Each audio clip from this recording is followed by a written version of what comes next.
world history. Within 200 years, it extended from Spain to China. The Muslims absorbed the Sasanian Empire of Iran and two-thirds of the Christian Byzantine Empire. By now, the empire was larger than Rome. It stretched from Morocco in the west to the Indus River in the east, where the border of India is today.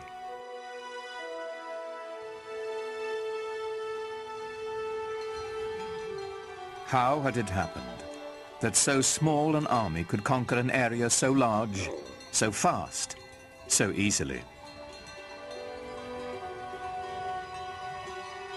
Islam's success in expanding into the central Middle East and across North Africa was due in large part because people were fed up with previous regimes. So the idea that Muslims were going across the world saying convert or die is really not accurate, not at all. That it didn't have a heavy hand. They didn't rule with a heavy hand. They allowed the conquered peoples to maintain their administrative structures. They allowed the Christians and the Jews to maintain their religious law and to be governed by them. And so, in many cases, conquered peoples did not feel the presence of the new regime very heavily. Certainly for individuals who felt themselves exploited or downtrodden by an oppressive and even sometimes parasitic priesthood, the idea of Islam being a religion essentially free from clergy must have seemed very attractive. It's the times that creates the movement and sometimes the men. The Roman Empire had collapsed, the Byzantine Empire wasn't strong enough.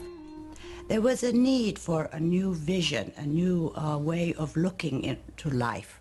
And I think what happened at that time, Muhammad's mission, filled the void that the societies wanted. They really wanted some sort of solidarity in their lives.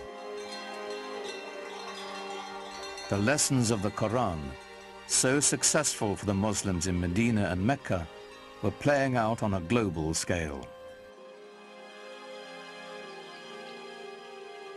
As the conquest swept through Syria, the Muslims held their Friday prayers in the Church of St. John the Baptist in Damascus,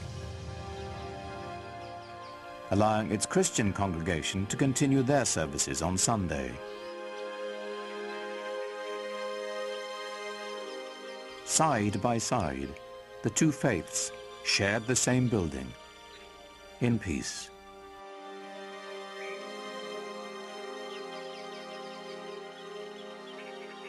As the Muslim community grew, they bought the old church from the Christian congregation and built a huge mosque on the site.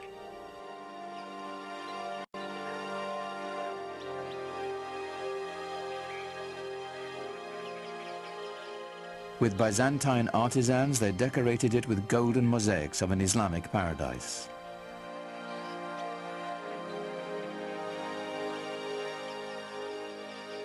The Great Mosque of Damascus would become a model for new mosques to come, all across the empire.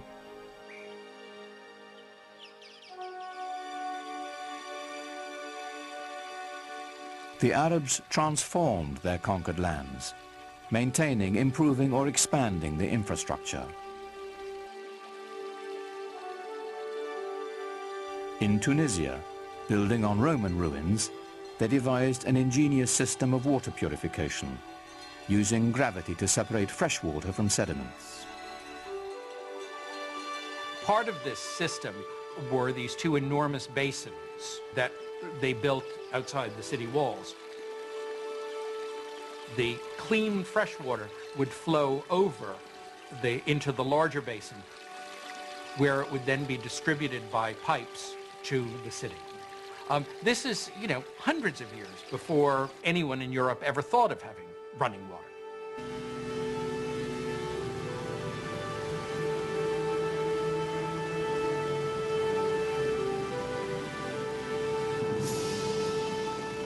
All over you find schemes for bringing water from the mountains where there was more water to the plains where there might be less water.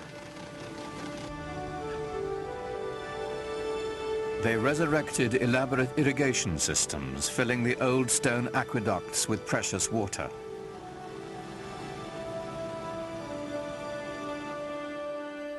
Agriculture flourished as life-giving staples like wheat were introduced to the Mediterranean region.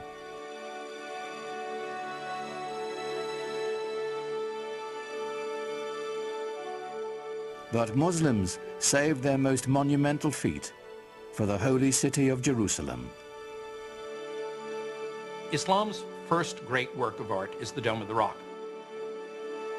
It was built in a city that was holy to Christians and Jews, and it's spectacular. Like Mecca and the Kaaba, the significance of this holy site goes back to Abraham, for the rock within is said to be the place he nearly sacrificed his son. It was built to rival the nearby Church of the Holy Sepulchre, where Jesus was said to have been buried. What's extraordinary about the Dome of the Rock is how perfect it is. People revered this site as some place that was holy to Abraham and to Isaac.